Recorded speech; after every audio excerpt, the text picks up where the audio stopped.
o dia que Deus livrou meu pai da mesa de cirurgia. Remove a minha pena, chama pelo nome.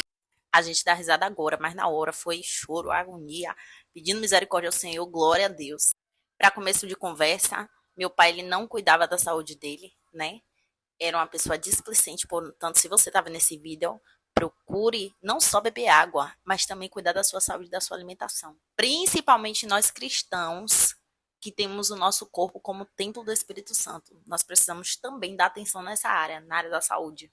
Ah, porque a gente não bebe, a gente compensa na comida, crente come. Caia por terra agora em nome de Jesus esse pensamento. Lembrando que glutonaria também é pecado, tá? Mas enfim, vamos ao que interessa. Antes de acontecer essa situação com meu pai, eu tinha tido um sonho com ele uma semana antes, né? Onde a gente estava na nossa antiga casa e aí tinha um demônio que estava à frente dele. E aí, como era um sonho de batalha, ele corria pra cima de mim, eu corria pra cima dele. E aí eu começava a repreender no nome de Jesus. Ele que era do tamanho normal de uma pessoa, ele ficava desse tamanho assim. E aí eu pegava ele pelo pescoço, arrumava a escada abaixo e foi basicamente isso aí. Logo após esse sonho, né, eu tive o discernimento de que estava iniciando uma batalha. Pesquisei sobre esse tal demônio que tinha aparecido no sonho. Comecei a orar e pedir misericórdia ao Senhor pela vida do meu pai e também me consagrar para aquela batalha que estava prestes a começar. Dia 27 de janeiro, meu pai deu entrada no hospital, sentindo fortes dores no estômago, acreditando ele que era infecção intestinal. Só que quando ele fez todos os exames, estava dando que ele estava com pedra no rim. Corrigindo, ele não deu entrada no hospital, mas sim na UPA, no dia 27. Depois de ter feito todos os exames e ter identificado que ele estava com essa pedra no rim, ele precisou ser transferido para um hospital que atendesse essa demanda dele, porque ele ia precisar fazer cirurgia. Quando ele deu entrada no hospital, repetiu todos os exames, ele fez a tomografia, o SG de novo, e descobriu que ele estava com obstrução entre o rim e a bexiga, e ele ia precisar fazer uma cirurgia de endourologia por conta dessa obstrução. E com essa cirurgia, ele ia precisar colocar um catéter duplo J, que desse acesso ao rim e à bexiga, e também ia precisar fazer a cirurgia para a remoção da pedra. Segundo os médicos, a pedra ela estava medindo cerca de 1,6 centímetros. Por conta da obstrução, o organismo dele não estava funcionando normalmente. Então, ele entrou em hemodiálise. Foi passada 3 sessões para ele para tirar as toxinas do organismo, até porque o rim dele não estava funcionando. Estava dando como insuficiência renal. E além de fazer hemodiálise, ele não estava conseguindo fazer xixi por conta da obstrução, ele também passou por um processo de lavagem. E além disso, ele também não estava conseguindo se alimentar no decorrer dessa semana, não estava conseguindo também dormir, ele estava totalmente prejudicado, né, em relação à alimentação e também ao sono. Do lado de cá, a gente estava recebendo informações assim fracionadas, porque a gente não conseguia, né, ter contato direto com ele. Nisso, eu entrei em contato com 2 amigas minhas, inclusive, um beijo, Ariane e Evany. Elas conseguiram pegar o contato da minha tia, e aí foi que eu vim ter noção da gravidade da situação do meu pai. Continuamos orando, mas entendendo que agora era a hora de agir. Oração e ação. Então, perguntei à minha tia onde é que ele estava internado, que até então a gente não sabia qual era o hospital. E nessa semana, coincidentemente, era final de mês, então eu só ia receber dinheiro na semana seguinte. Sabia que o Senhor estava me chamando para aquela obra naquele momento, porém eu não tinha recurso para aquilo. Mas quando ele manda, ele garante. Ele enviou a provisão, enviou o transporte, enviou os valores, tudo direitinho para que eu chegasse até o hospital. Sabia eu como chegar lá? Não, gente, eu nunca tinha ido em Cajazeiras, não fazia a mínima ideia como chegar lá. Quando a provisão chegou, eu entendia que aquilo realmente era para ser feito. Caiu aquela responsabilidade no meu colo. E foi assim, de uma lucidez. Eu só sei que eu pedi ao Senhor que blindasse também as minhas emoções, até porque eu ia chegar no hospital, eu ia ver meu pai naquele estado, aquilo poderia me desestabilizar de uma certa forma. E lembra do sonho? Era mais ou menos isso aí. Caminhei literalmente por fé, porque eu só tinha um transporte. Eu não sabia como que eu ia almoçar, eu não sabia como é que eu ia tomar café, eu não sabia como é que eu ia jantar. Eu só sei que eu precisava ir. E só fui, gente. Confiei no Senhor e fui. Por baixo eu ia precisar assim de uns 200, 300 reais, 350 reais para passar o final de semana com meu pai no hospital. E naquele momento eu não tinha como, porque eu só ia receber dinheiro na semana seguinte.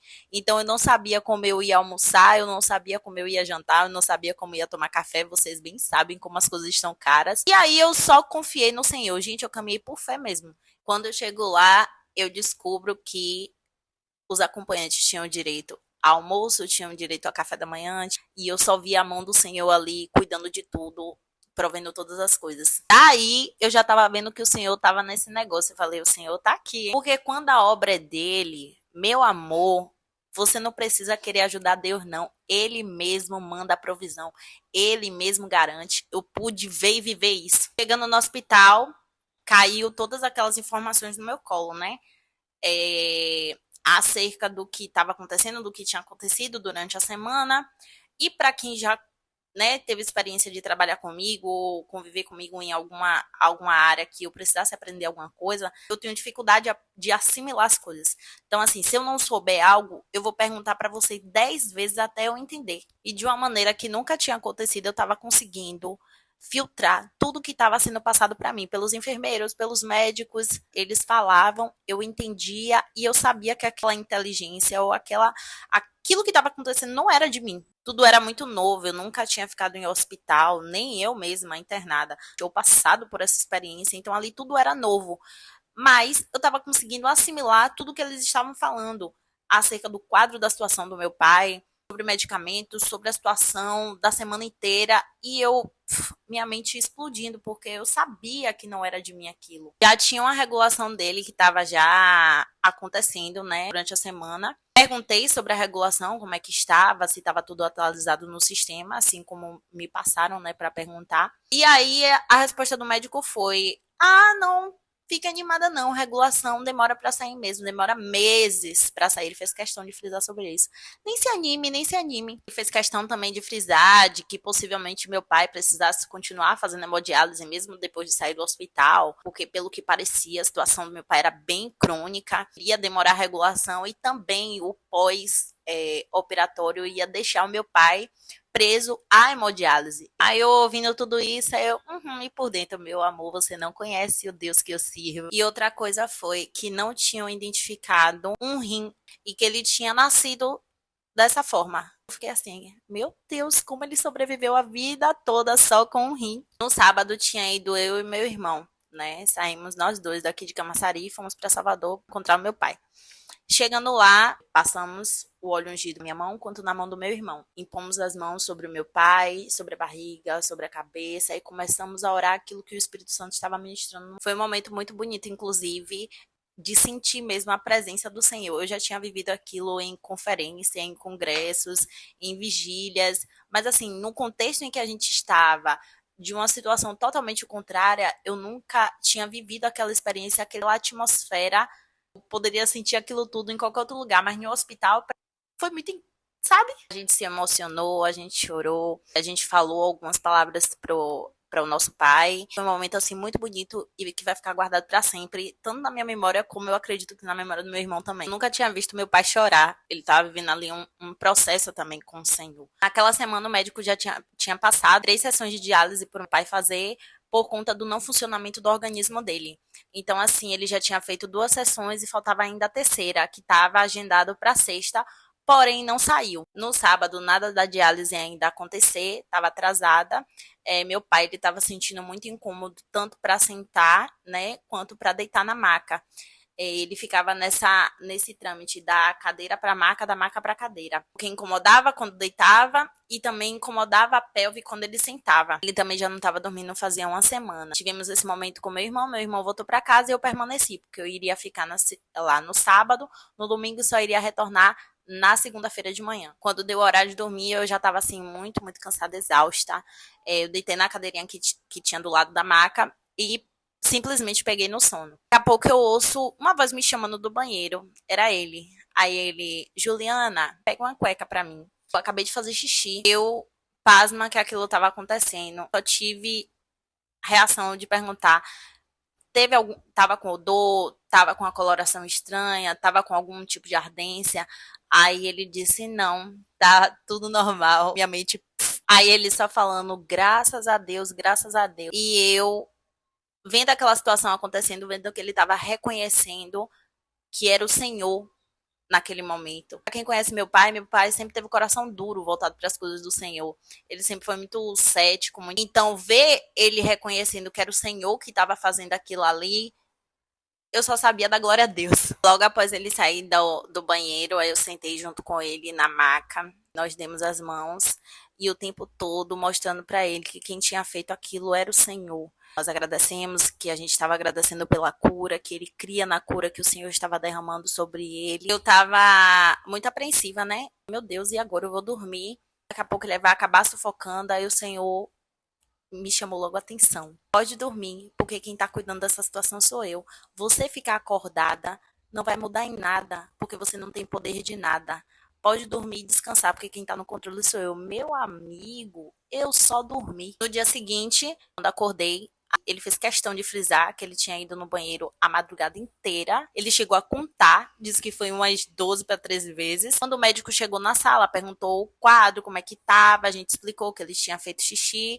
O médico enviou as enfermeiras para fazer a aferição da pressão. A diálise dele, que estava atrasada, quando foi no domingo de manhã, levaram ele para poder fazer a diálise. Porém, uma coisa que eu falei à minha madrasta, né, enquanto que a gente estava conversando, passando tudo que estava acontecendo. Falei assim para ela, já pensou se ele tivesse feito realmente a diálise na sexta ou tivesse feito ontem no sábado? A gente não ia saber que tinha uma melhora no organismo dele, a gente ia ficar achando que era da diálise. Então, o tempo todo ali, a gente estava reconhecendo que era o Senhor que estava trabalhando naquela situação. Enquanto eu estava aguardando ele voltar da diálise, do nada entrou um maqueiro na enfermaria que a gente estava, a levar a gente para uma outra enfermaria. Passei pela médica e perguntei por que a gente tinha trocado de enfermaria, se tinha acontecido alguma coisa, se tinha agravado a situação. E aí ela simplesmente falou que ele teve uma melhora clínica súbita, e aí ele ia ser agora acompanhado apenas pelo médico nefrologista, que era o médico de rim. Quando ele retornou da diálise, tomou os medicamentos todos direitinho, e tudo que ele não tinha dormido durante uma semana, agora ele estava dormindo.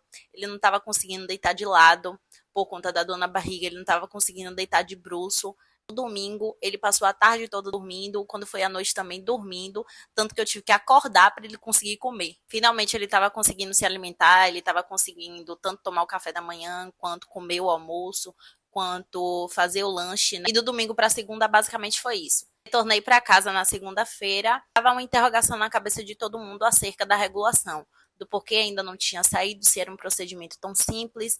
Pelo que parece, no sistema estava constando de que tinha tido aceite, inclusive para o Ernesto Simões. O pessoal do hospital onde a gente estava não estava conseguindo identificar essa informação no sistema. Estava meio confuso. Eu digo para vocês, eu estava muito tranquila, porque eu sabia que em toda aquela situação era o Senhor que estava no controle. Eu sabia que se fosse de meu pai fazer a cirurgia, o Senhor ia permitir, mas se não, ele não ia nem chegar na mesa de cirurgia. Todo mundo assim no alvoroço, porque liga para um, fala com o outro, entra em contato com fulano, que conhece ciclano, fala com a ouvidoria. Eu só via todo mundo igual a Marta. Marta ansiosa, questionando a Jesus do porquê que ele não tinha vindo antes, que se Jesus tivesse vindo antes, Lázaro não teria morrido. Só que Jesus, ele não precisa trabalhar no nosso tempo. Ele não precisa da nossa ajuda. Ele é Deus, ele faz quando ele quer, na hora que ele quer, do jeito que ele quer. E assim, não adianta também nós orarmos, pedirmos a Deus para que ele acrescente mais fé na gente, as situações venham e a gente fique conturbado com aquilo. Nos momentos enquanto as pessoas perguntavam como é que eu estava com aquela situação, eu realmente, gente, estava descansada, porque já tinha visto o que o Senhor tinha feito, já tinha vivido, além desse processo com meu pai, já tinha vivido experiências com o Senhor na área da cura, e eu sabia que Deus era capaz de fazer. Só que essas pessoas ainda não entendiam que não era só pai um que estava passando por um processo. Existia também essas pessoas que precisavam ser tratadas e impactadas pelo poder de Deus. Porque às vezes a gente acha que o processo é só sobre aquela pessoa, mas não é. Às vezes é sobre a pessoa, sobre nós também, porque o Senhor nos trata através dessas situações e adversidades, e sobre aqueles que estão também ao entorno. Então ali eu sabia que o Senhor estava mexendo não só na estrutura do meu pai, mas minha, da minha família, de parentes, de amigos, de pessoas que estavam resolvendo aquela situação também que nós nem conhecíamos, estava mexendo no coração de todo mundo. E no dia 1º eu retornei para lá, eu ia ficar com ele de sábado para domingo. E assim que eu cheguei, a expressão dele já era diferente, ele já estava outra pessoa. Ele estava clinicamente estabilizado, estava só aguardando a regulação, estava tomando alguns remédios de pressão, fazendo exames, aguardando ser transferido. Perguntei ao médico qual era o quadro, né, da situação dele, se ele ia receber alta, se realmente ia precisar dele fazer a cirurgia. O médico falou que olhou todos os exames dele e tinha visto que tinha a pedra no rim. E que mesmo assim ele ainda ia precisar fazer a cirurgia e não tinha como liberar ele com medo de que acontecesse de novo o mesmo que aconteceu. E aí o médico falou que os rins dele estavam funcionando. Aí eu perguntei assim, os rins? Aí ele sim, os 2 rins dele estavam funcionando. Ou seja, para quem estava com um rim só, o outro rim tinha aparecido. Aí como esse era outro médico que estava no plantão, diferente daquele que eu tinha visto na semana anterior, ele disse que como meu pai já não estava fazendo diálise há uma semana, ele ia pedir a remoção do acesso da diálise que estava no pescoço do... Porém, ele bateu na tecla de que não iria haver a alta por conta de que ele ainda precisava fazer a cirurgia, ainda precisava guardar a regulação para subir por Roberto Santos. Voltei para casa no domingo, ele ficou de domingo para segunda sozinho, já que ele estava bem. Quando foi na segunda-feira de manhã, minha madrasta chegou e aí recebeu a informação da enfermagem e também da assistente social que a regulação dele já tinha tido o aceite e que ele ia ser transferido na terça-feira para o Roberto Santos. Olha aí Jesus trabalhando. Fiz questão de cientizar ele mais uma vez de que quem estava no controle era o Senhor que estava tratando. Ele via que era Deus que estava operando um milagre na vida dele. Perguntei a ele se ele não queria aceitar Jesus, mas como eu disse, ele tem um coração muito, muito duro. Continuo orando para que o Espírito Santo o convença e ele aceite a Jesus e ele viva uma vida nova, totalmente restaurada aos pés do Senhor. Regulação aprovada, quando foi na terça, umas 3 horas, ele subiu para o Roberto Santos, foi transferido. Começou a dar entrada nos exames para fazer a cirurgia na mesma semana. Ele repetiu todos os exames de tomografia, ultrassom, exame de sangue. E ficou aguardando a data que seria a cirurgia. E ao final de todos os exames, os médicos chegaram à conclusão de que ia dar alta a ele porque a pedra tinha sumido. Os médicos não identificaram mais a pedra no organismo dele. Deus ele fez o milagre, Deus ele fez a obra completa na vida do meu pai. Não precisou ele entrar em centro cirúrgico, porque o médico dos médicos, meus amores, esse é o Jesus que eu sirvo,